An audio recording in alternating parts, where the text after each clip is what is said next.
នេះស្រោល្អដល់ហើយខាងនោះផៅមិននោះពី3ថ្ងៃទៀតស្រោតហើយ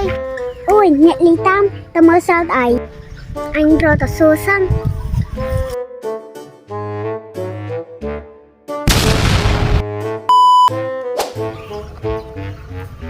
អូយអ្នកលីតាអញមកអីអ្នកលីតាអញមកតឯងនៅស្រែអូខ្ញុំមកមើលស្រោតនេះអញមកមើលស្រោតអីស្រោតខ្ញុំខ្ញុំដើរមកមើលនេះមានស្រោតមកពីណាមានទឹកហ្នឹងនឹងមានស្រោតអីចុះស្រោតទេអានឹងគឺស្រោតហើយ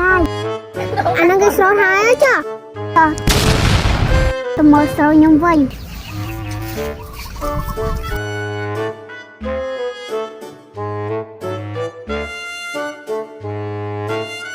នេះស្រោតខ្ញុំនេះចាប់បាត់ហើយស្រោតអញបានមកឆ្អាមផងស្រោតខ្ញុំបានស៊ីស្រោតនេះអញបានស៊ីទេអូយស្អីមែនណានេះអាយដែរដល់ស្មិញនេះអើយខ្ញុំដោះតើនេះតើអ្នកបានហើយទៅផ្ទះនេះចាណាអញផ្លឹកក៏ផ្លឹកម៉ែខ្ញុំណាសម័យបានប្តីនេះអ្នកឯងសេងកយូរពេកចឹងអាយតើអ្នកខ្ញុំទៅផ្ទះហ្មងអីចឹង